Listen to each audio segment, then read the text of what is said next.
it was great to see these films, and I started off at the start of this event introducing the Food Sovereignty Network and explaining some of the ideas that we've been working with, and effectively didn't want to talk too much about the concept of food sovereignty and about the kinds of communities we're trying to be working with here in Glasgow, because I think that the animation and the film did a far better job than I could have done in trying to introduce these themes and this network. So thank you very much to Trasi Henen and Zev Robinson for these artistic productions. And I think this the animation which came out of the workshop that we had with different groups in Glasgow really should have showed an animation of the concepts, the key concepts that we were discussing in that workshop. And I think, Trasi, you said during that workshop, that one of the things about your artwork is about democratizing knowledge. And I think that in kind of rendering ideas and discussions in this way, it's so visual and it's so powerful in sort of creating this map of ideas. And I don't know what people in the audience have thought about this animation, whether they've seen this kind of artistic production before. But for me, I found it a really powerful way of sort of bringing ideas together and communicating important concepts. So thank you very much for this. And Zev, your work is just fantastic. I know that you've done many other films in this area on food production, the art of eating, a kind of fantastic canon of work in this area. And if anyone's interested in seeing more of this the work that Zev's been producing, his website is linked through the Food Sovereignty Network webpage, which is you can access on the Dear Green Bothy page, which is maybe where you signed up to the event, or if you Google Food Sovereignty Network, University of Glasgow, or if you Google Zev Robinson, his name, you'll see the kind of the webpage and the many different kind of films that you've been working on in the years that you've been living in Glasgow. And I think that this was a really powerful documentary for sort of showing, the problem that we face, these kind of powerful images of, the kind of how we're bombarded on a daily basis with kind of cheap, ready food that's kind of readily available, but really kind of corporate and sort of bad for the body, bad for the society, bad for the local economy. And then these kind of people working against adversity to try to kind of create these alternatives, and the ways in which actually that it is possible to create alternatives to our corporate food system. And I think that was really powerful sort of message of hope actually in these kind of difficult times. So thank you also for this really important documentary.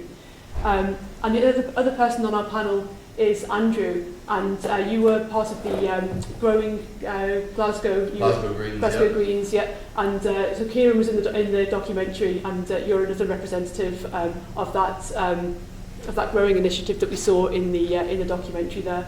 So now we have some time for questions about these artistic productions or about the network in general. So if anyone's got any questions they would like to ask, then points that they've thought about whilst watching these productions, that would be great. Or if you've got any questions for each other as well, further things to mention.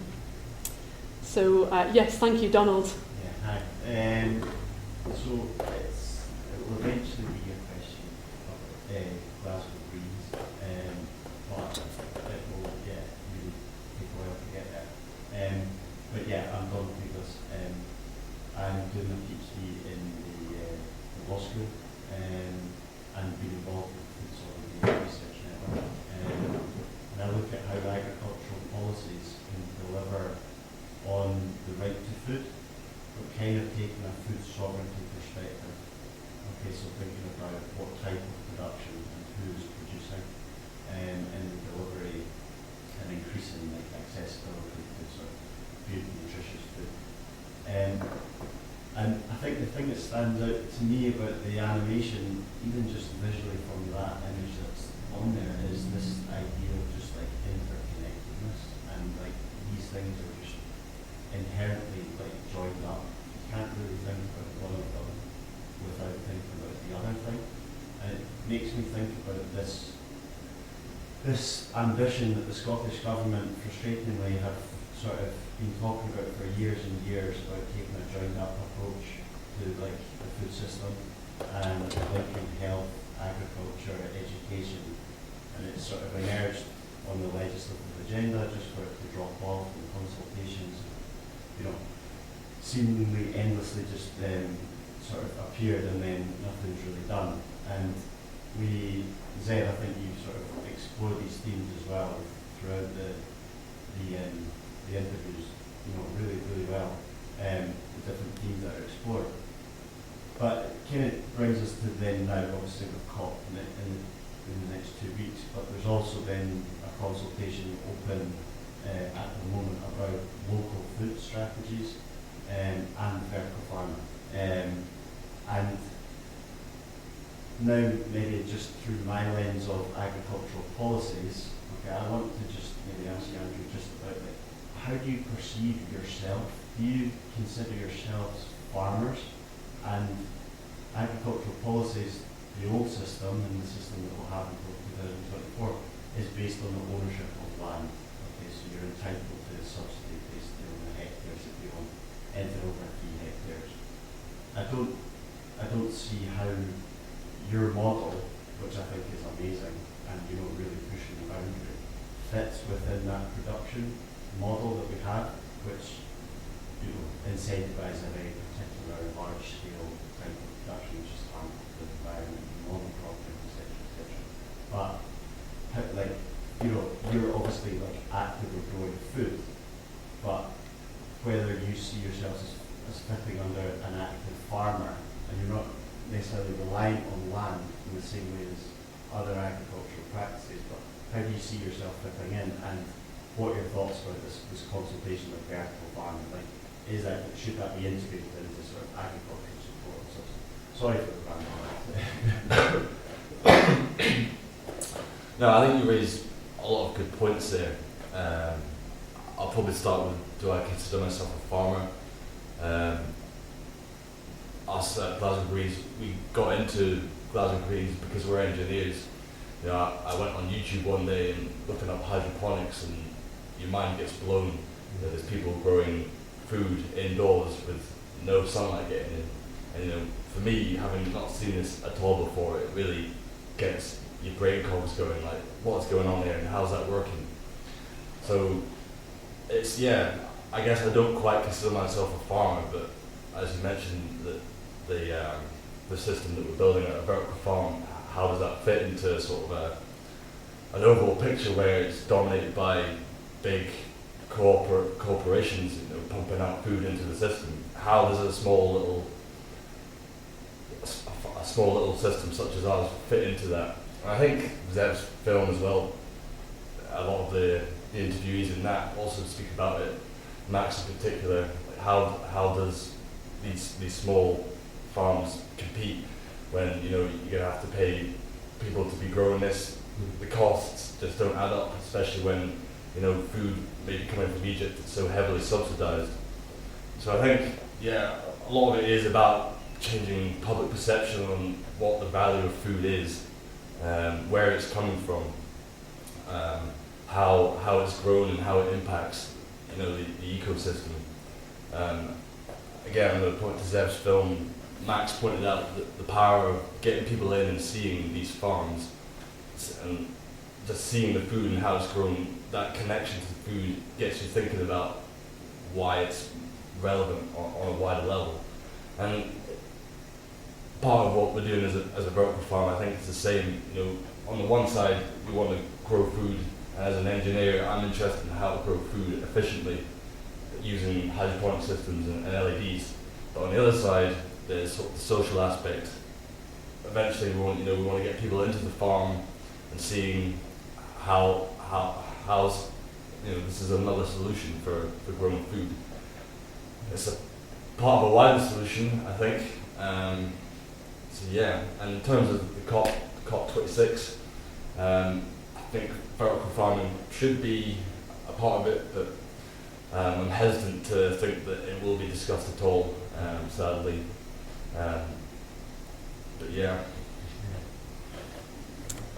Thanks. Yeah, of course, Donald. Yes. No, I mean that's it, like, because I think there is this distinction between farming and agriculture, and like farming, like okay, to grow food, and it may be more expensive, whereas agriculture really shifts it a little bit. Whereas currently we just have like a definition of agriculture, and you're entitled for support for the land.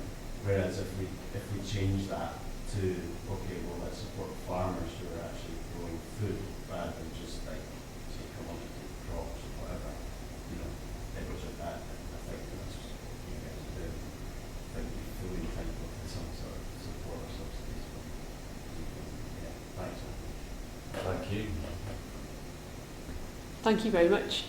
I might mention the point that you mentioned earlier, which is, we were just commenting on the image of the way that you grow food, and actually, like, all these kind of illegal cannabis farms that are sort of happening all over different cityscapes. In fact, actually, people have been growing in this way for many decades. Despite sort of police activity against, and so it's quite funny to think that if that kind of production was turned around into something kind of that was useful to society, actually people have been doing this on for a different cause for quite a while, which is interesting to think about.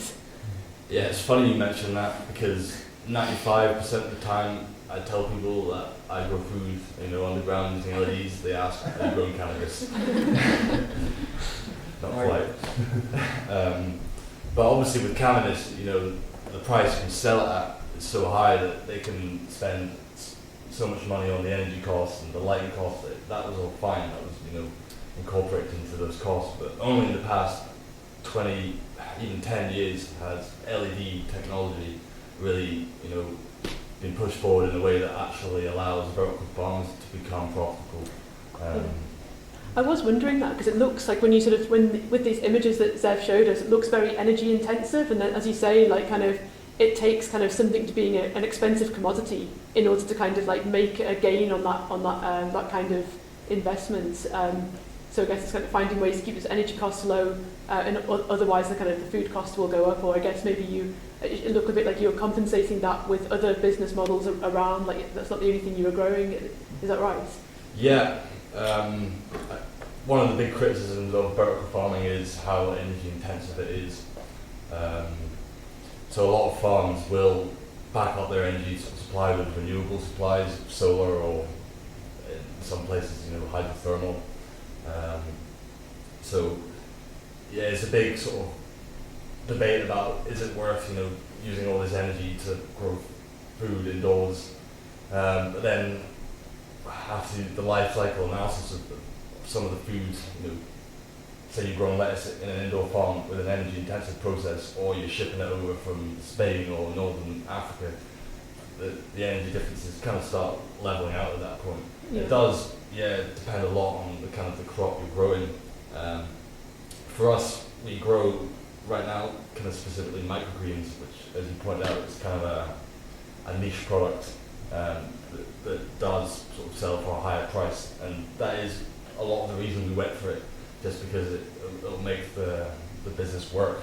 So growing these products that command a higher price, obviously moving forward, we want to try and figure out how to grow products that are actually more accessible for everyone, such as the leafy greens that actually sort of are sort of standard on a plate, unlike microgreens, and just figuring out how to sort of work the process so that we can grow these greens in a business, in an economically, in a sense, an economical sense and an environmental sense. Yeah. Finding a way to like price in that energy consumption, and it would be helpful if people that were air freighting kind of similar products had also to price in the cost of that air freighting, which is often not there in the kind of pricing that we get in supermarkets. Yeah, but that's kind of like the dilemma or quandary that we're in, right? Yeah. Do we produce it really cheap? You talked about farming versus agriculture. There's something called Planet Earth in Kent, I believe, that just has miles and miles of polytunnels that enables them to produce tomatoes that are exactly the same size, 6 to they just throw it and they supply all the supermarkets. So the model is supermarkets have, you know, refined their technique of producing cheap food that's tasteless on the whole, and is unblemished, and so that's one model.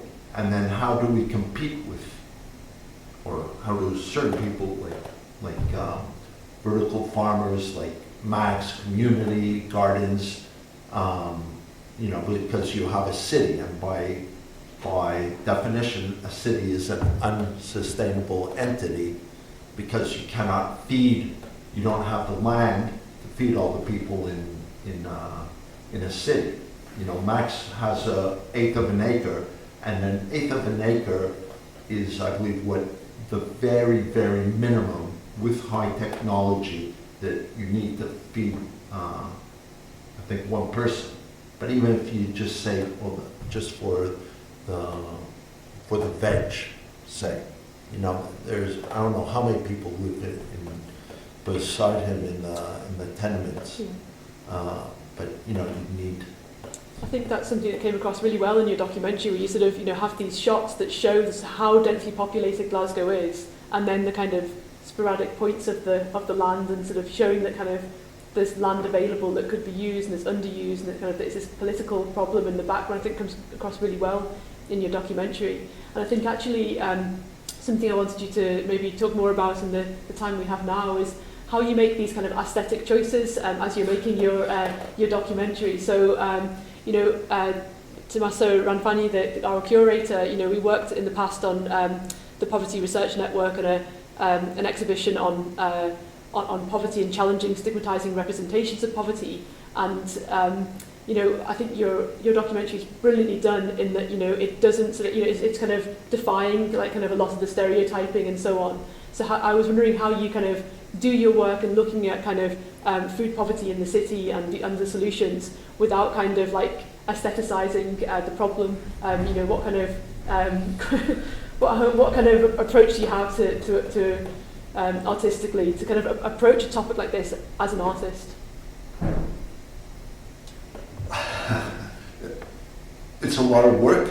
It's layer over layer, like not physically, but it's going back to do the interviews, then to do one interview, then what interview would go with that, and what am I missing, and then go back. And you know, Jackie talked about the pizza night, so I had to go all the way to the northeast of Glasgow to get, you know, 30 seconds of kids eating pizza. But you know, and then how do I wanted to have through the kind of grayish bit and grainy parts of the city, to have that colorized that way. I didn't want the brightness of the interviews to kind of like, I wanted the contrast between that and the greens and the colorful agricultural bits, so I kind of like toned down and gave them a slightly sepia, less intense view. So there's that. You want to kind of like show the problems. Jackie was important because she talked about the problem of you know, serious food poverty, but that's not what most people in the city suffer. And I didn't want to contrast her with Ruben Chesters, who's the director or whatever of Locavore, because that's a really important project. But I didn't want to sort of like, I wanted kind of like to show that they're not a contrasting model, but they are two different problems. And you know, so I had to give Ruben fair time for that, you know, or have his say that, you know, yes, there's food poverty, but not everybody, you know. And I think in general, people often, because it's really, you know, for COP, there should be, I mean, it's a no-brainer, there should be free or very cheap public transportation, right? That would, and trains rather than internal flights like Sunak just gave us.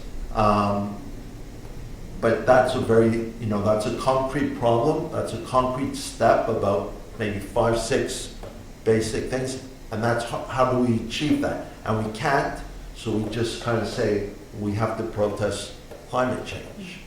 So you don't want generalizations, you want to have specifics. So all those things keep me up at night while I'm doing it. Well, I think something that came through really, really well in the documentary, this kind of colour code and that you were talking about there is, kind of people's bleakness of daily life, and then like how these kind of fast food places are like these kind of beacons that they're selling themselves in terms of like kind of bright, available, cheap, that kind of beacons of like easy life effectively in this kind of, amidst all the challenges that we face. And it's actually the colour coding of the documentary, so it was like presenting then there are these other beacons of hope that are also sort of bright and colourful, but they take longer, and we need to like learn how to like build that into our like lives. And of course like things like the council don't let us, because things take, as Max from Wash House Gardens was saying, to invest in the soil you need longer than a year's lease, otherwise you're investing in soil that you might then be turfed off of in the after a year. So there's kind of like competing like timescales of kind of ease of choice and the immediate need, and then kind of the longer timescale of the solutions, and how one is kind of being sold through the kind of bright colours and flashy lights, and the other like needs to kind of be given its space, I guess, to shine. I think kind of the documentary does that really well. So yeah. I really loved the shot of Amy getting the peas out of the pod. It was a very good shot of the work that goes into all of those peas and the supermarket peas. Yeah. I think for me, what struck me throughout working with the network and the whole project was how, the idea of individualization, and then one of the guys speaking about how people should be able to afford a little bit should pay a little bit more for the better food. And then I've worked with people in disimpoverished communities and been with them. Like I worked as a support worker with children, and every family would send their kid to McDonald's, and it's not. I don't think it's out of the bright lights. I think it's it's really about affordability, and I think it's all about subsidizing the small scale institutions. That's like I personally can't afford to shop at the shops I would like to. It's unaffordable. So I think that is a key thing. And it's realizing that like that's built into the system at every level, like the kind of like the corporations that like are not sourcing locally are getting these business rate cuts, and like who's being even allowed to kind of selling spaces, never mind the growing spaces at every level. Effectively, the system is kind of being rigged. We had this discussion like in another screening about the food system is broken, or Zev has made the point of is it in fact the food system is working really well in order to kind of be the kind of beast that keeps on growing and churning out a certain type of product at the expense of like kind of these other kind of models of growing and so on. No, absolutely. And with your animation, I know you've worked on similar products, like corporate language here. Like you can see how my brain is being colonised as well by this capitalist system, unfortunately, by similar artistic outputs. So I was wondering, how you found producing something like this for this network. Because I thought it was really brilliant how through the animation we sort of see like the ideas growing, like at stage by stage, and how you sort of like see this kind of work as sort of transforming people's ideas and so on. What kind of artistic choices you were thinking about making as the producer of this artwork? Well, it was distilling. How long was the workshop? 4 hours? Like 3 and a half I'm sure we were very brief and succinct throughout this in all of our answers. It was distilling a lot of information and making it and trying to make it accessible for people that are maybe taking things visually and distilling it is the key thing. Yeah. I guess that was my main aim, and making it fun to watch. No, I think it's definitely fun. I think everyone would agree. Do we have any more questions? Do you have any questions coming in online? Did you text it to me? Or? Okay. Sorry, thank you very much. I'm trying to get a feel of the scale of what we've seen tonight now. It may not be the best measure possible, but do you know what maybe your turnover financially was last year? And do you also have a feel for, I think there's a lot of expansion going on, have you got a projection of what it's going to be next year? I think it's a great question, just the kind of like the scale of like what's happening in the city with the Food Sovereignty Network. We've only just begun sort of like trying to map out the many different groups that are working in this field. I know we've got more experts here that kind of perhaps can speak to how many different groups there are in the city. Yeah. Perhaps if the microphone. Oh, sorry. Yeah. Also, maybe other people might. No, of course. Yeah. I was saying with the Food Sovereignty Network, we're just trying to start to map out like how many different groups there are in the city that are producing food in this way. But I don't know whether you can talk to the scale of the production now and next year of your particular organisation. And unfortunately, we haven't got the representatives of Wash House Gardens and other groups that are working in the city. But it's a great question to sort of know what is the current scale and what's the future scale. But perhaps you can give some indication of this. I'm not sure. Yeah,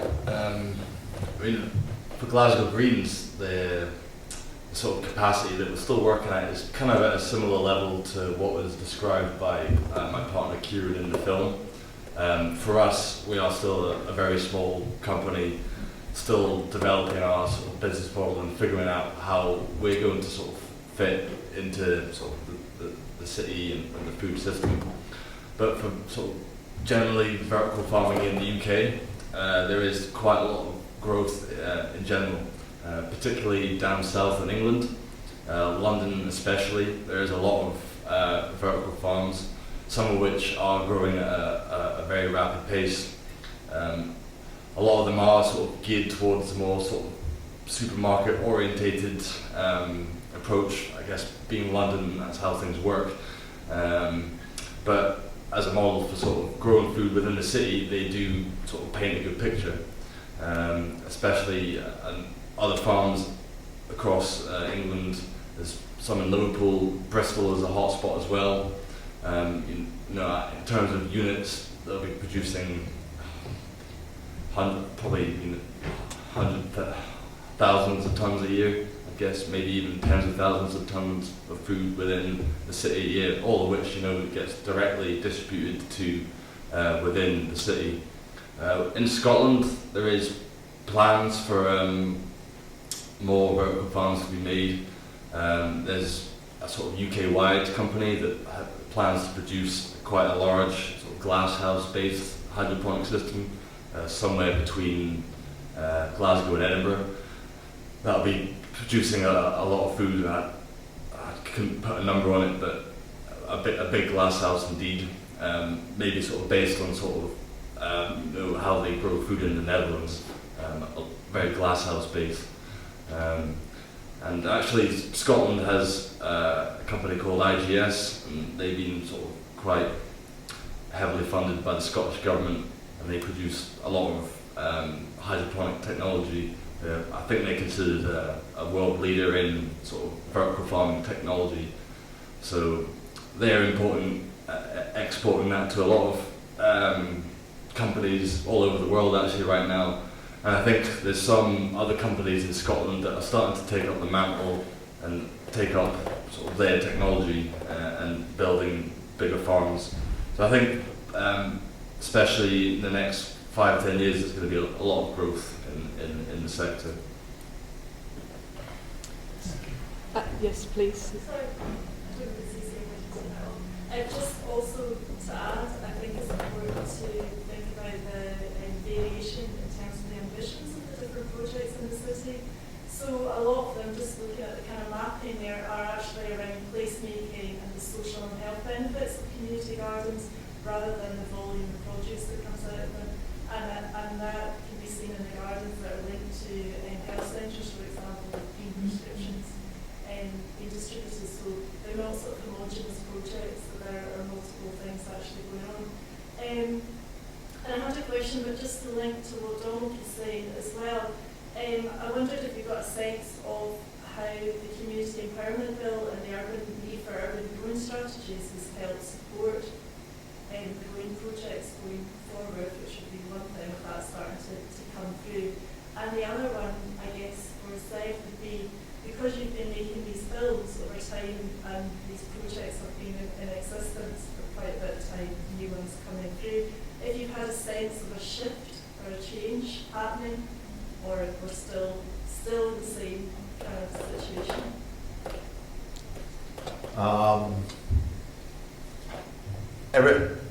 Before the lockdown, I did the Glasgow diet.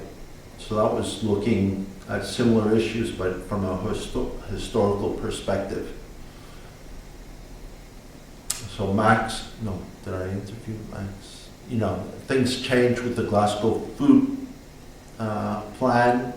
We'll see what happens. It's also slow. Max talked about how, you know, it's hard to deal with the council, it's hard to deal with the Scottish government. There's these laws that for me are kind of no-brainers. You know, I think Abby is fantastic. She's just a force of nature kind of person and has done a lot. Now she's in Galloway, so that's a loss for Glasgow, but game for her, but you know. So what's the next step? How much of the food plan is going to be put in place? So you see this kind of like, you know, sort of painfully slow growth. A lot of people are doing fantastic projects, but without, and when I interviewed her, I kind of prodded her, you know, if you know, she talked about we need funding for certain things. I mean, we, in general, Glasgow, you know, you can't have food education, you can't have, you know, community gardens, you can't have all sorts of things without policy. And Scott from Green City also talked about, you know, you have one set of rates for chains and a disfavorable other set of rates for independents, and that doesn't have to be that way.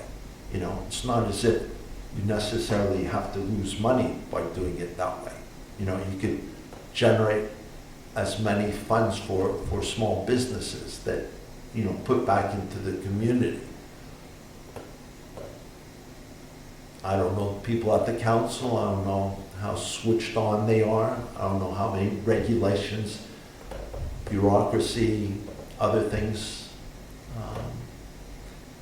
so that, you know, you see people wanting to go and just hitting brick walls, or, you know, and it's unfortunate, it upsets me, but, you know, because all these things should be funded. There should be, you know, people are really happy with national lottery funding. No, and it's poor people that are, it's a tax on people who are desperate for money to pay, but, you know, some of it a small percentage goes to the winners, so people can dream. A lot of it goes to pay government taxes that a progressive taxation system should do, and then the rest of it is poor people funding projects for poor people and competing with other like projects. And it's just, you know, it's just wrong. It's morally corrupt. Nobody listens to me. So. But I think that was our question right there. Yeah. Was it one of your questions was? I just wondered if there been any impact in terms of the urban growing strategy that the council has to develop as part of the Community Empowerment Bill. So yeah, my partner Kieran, who was in the video, I know he's spent some time sort of speaking with Abby, also in the film, and you know, sort of discussing how Glasgow Greens could get involved in sort of the city food network and the city food plan, but nothing's quite come to fruition yet, which is a big shame. For our company, we kind of, as two university students, starting up the company with a lot of involvement with the university and the university sort of business entrepreneurship, I can never say that word,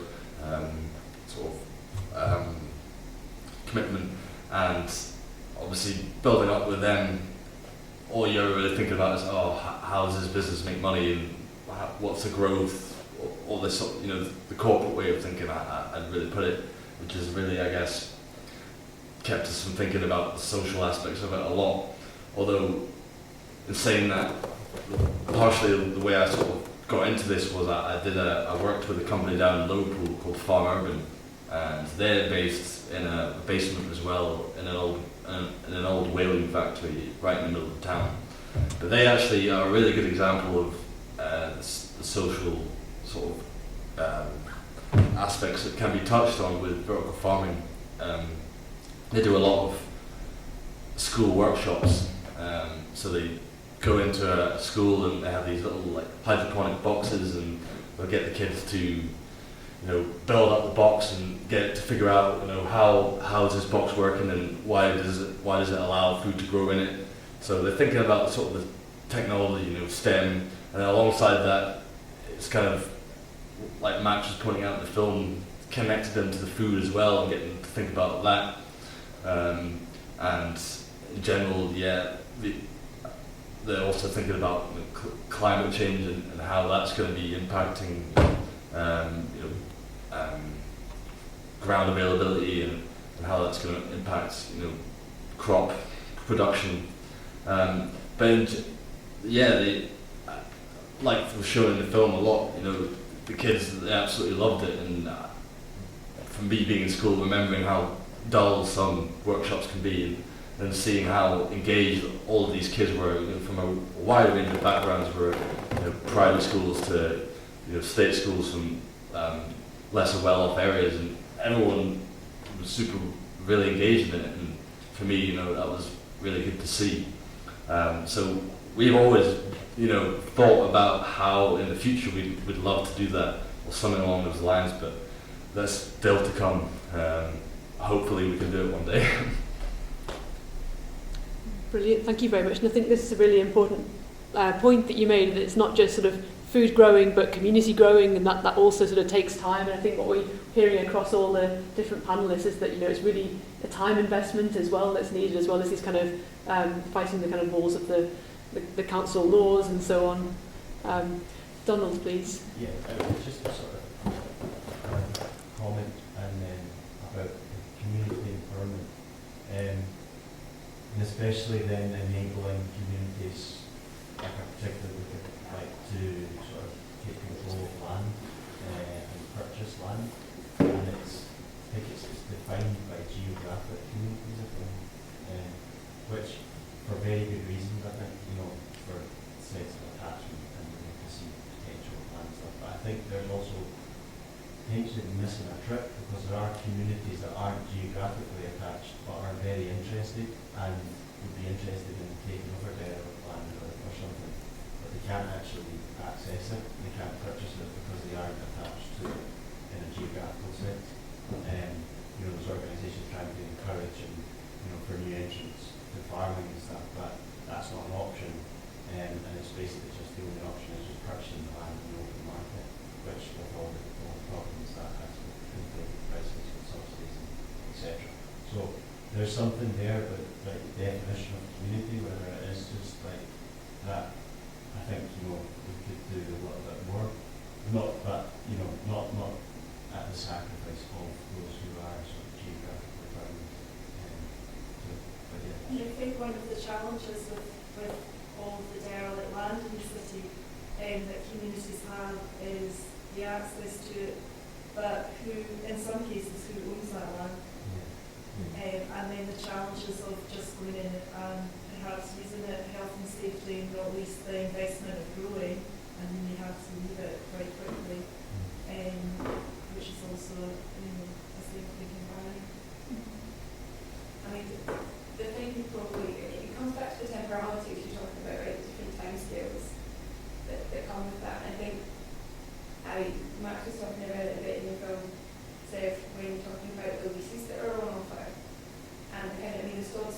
programme that Glasgow had for ages was supposed to, introduce ways of kind of remediating derelict land, and community growing was one of the things that got really quite well funded from this. But when your lease ends, it ends.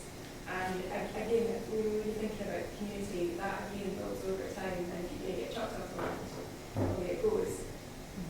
And I just think, when you look at this, so there's also community based around the children's route, which some people go over in the West End, and they've been trying to get a piece of land transferred into community ownership for a while. And one of the main problems they run into is going through the complicated legal process associated with land tenure, sorting out long-term leases, and understanding all of the really complex legislative context in which they're working, which requires so much knowledge of how all of the systems work to even begin to, get onto land in the first place, which I guess Stephen's point there. So it's this big, it's this thing that should be so much simpler. There's so much land in Glasgow that could be doing more with. And we're not, and I really love this diagram, but I think the illustration so beautifully encapsulates how interconnected it all is really. And I think the thing is when the community gardens that have popped up and done that have an amazing sense of placemaking together, and that social cohesion and the things that come out from that. I guess my question was about over time that's been happening now for quite a significant amount, or a decent amount of time in Glasgow. I just wondered, are we feeling like things are moving on or not? No, it's a really good point, and I wonder, whether the work that we're doing can expedite some of these processes. I know colleagues of mine are involved in this kind of Who Owns Scotland sort of project, and actually working with lawyers like our good people in the room here to sort of try to understand this this land ownership, because it's kind of blocking people out from making kind of changes. We've got a question from our online audience that I need to ask. So the first, actually we've got two questions now from the online audience. The first is, what role can public allotments play in experimenting with food growing and connecting with food banks? So I think it's a brilliant question, and one that came up also in the workshop as well. We talked about the ways in which kind of food banks have been normalised as a solution to food poverty, and then the ways in which they're often linked into supermarket production, and it's often supermarkets that are profiting then from this kind of corporate solution to food poverty via charity, effectively. So is there a way that allotments and food growing can be linked? What do people think? Perhaps this is for yourself, Andrew, or Zev, you've been working with these communities as well. I'll just put in briefly. I think anything community-based has so many benefits. I remember watching a YouTube documentary about a hydroponic farm in Queens, New York, and basically they just brought in school students from a really poor background, and the school was really performing not very well, and they operated this hydroponic farm in the same way you would operate an allotment, same sort of principles. And after a year, the grades in the school skyrocketed, and just the general community vibe around this small sort of area where the farm was just kind of increased so much.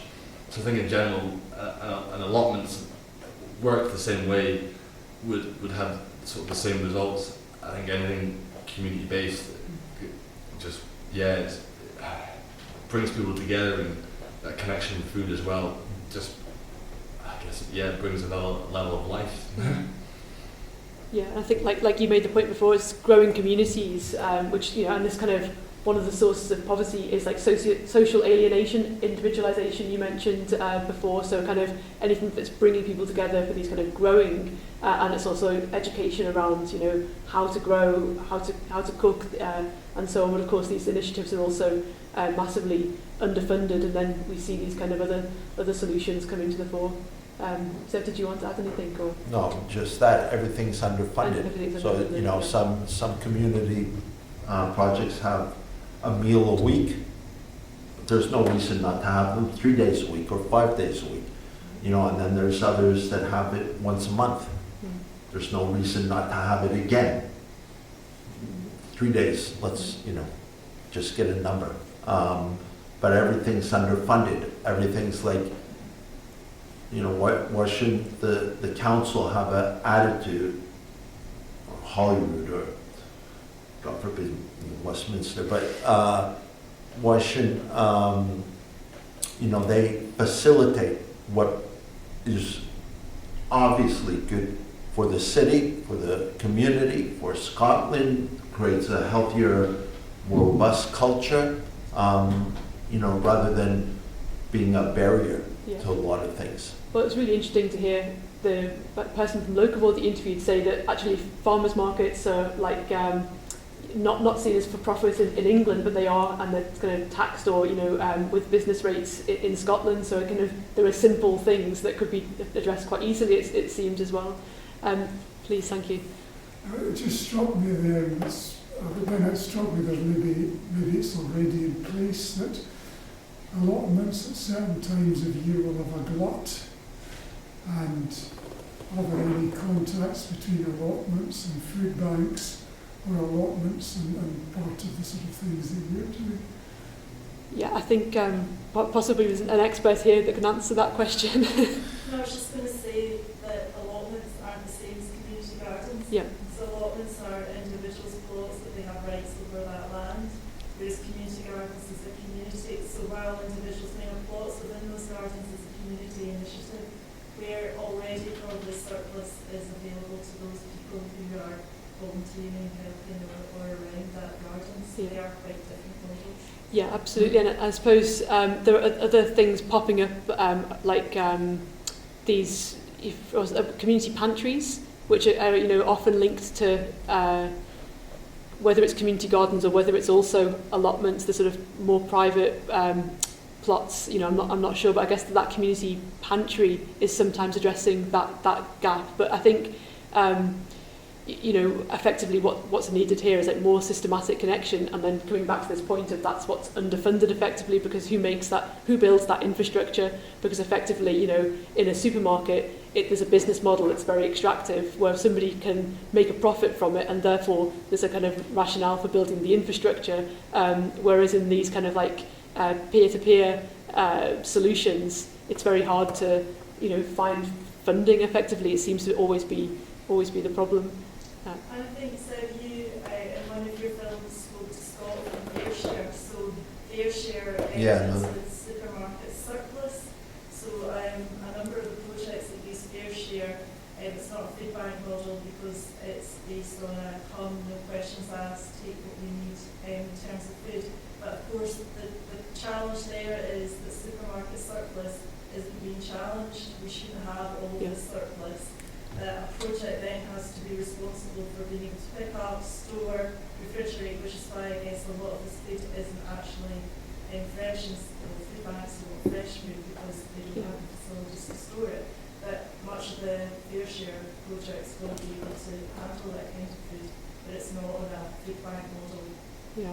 It's also probably worth mentioning that the Fair Share, the things that you get from the Fair Share, because they are coming from surplus within the supermarket supply chains, it's really random. So we were working with a community project who would, you know, they'd be like, this stuff, you know, these tend easily, you know, we can deal with that. This stuff we're going to have to be really creative with. Like, what we're going to do with, like, 70 tons of coconut yogurt in East End, Glasgow. Like, it's not an obvious thing, you know, and they were really creative. They had sort of come and take what you need when you need it, no questions asked, it's food waste anyway kind of pantry. And because when we were working with them, they were growing some food, they often had stuff from their garden in the food pantry, but that's quite unusual. I don't think that's that common model. Yeah. Okay. So actually we've just got one last question, if that's okay. It's also come from online, and I think it's a great last question to end on, which is from Shivangi, so actually one of our interns over in Canada. So hi Shivangi. Is there a way in which COP26 can encourage and support food growers and producers in Glasgow, or support food producers in a larger global context? So, you know, I think that's all kind of, in a way, that's why we're here today, isn't it? Like, there's loads of great work going on, like, but in the city of Glasgow and beyond. And I guess kind of what's brought us here together today is like kind of the fact that like the COP26 is in Glasgow, and is it going to make any difference? Can anyone say anything positive for us to leave the room on?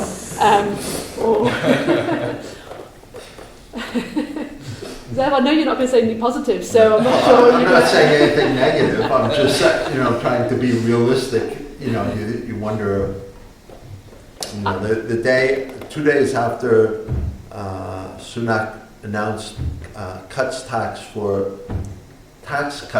for internal flights, whereas France are taking measures, or I don't know what it is, to ban internal flights, and we should be you wonder if there's even an iota of seriousness in all of this. Yeah, absolutely. I think we can all agree it's a bit grim, right? But on the other hand, let's leave the evening on something positive, which is, it's brought us here together to like, and we're starting to like, map the problems, map the solutions, and talk about this kind of like need for the investment in infrastructure, to see where the kind of like where the problems are, which laws are holding up kind of the initiatives, what initiatives are out there, what resources they need. And I guess that the kind of something positive could be, that watching that Trasi and your work is going to, be out. The work is out there. It can, change hearts and minds, perhaps, and we can start to sort of like, map the. One of my eternal frustrations is not being able to get a larger audience and more engagement, and that's even among people, of our ilk, to put it mildly, or Yeah, and I think I think we've got it on the slide here as well. I think about the importance of what says here, growing spaces, and I think that we've talked about timelines, and that we can see this what's needed is like kind of growing spaces, time, and so on. Okay, well. Thank you very much for your attention, and let's hope that there's something positive come out of all of this. Thank you very much for your work.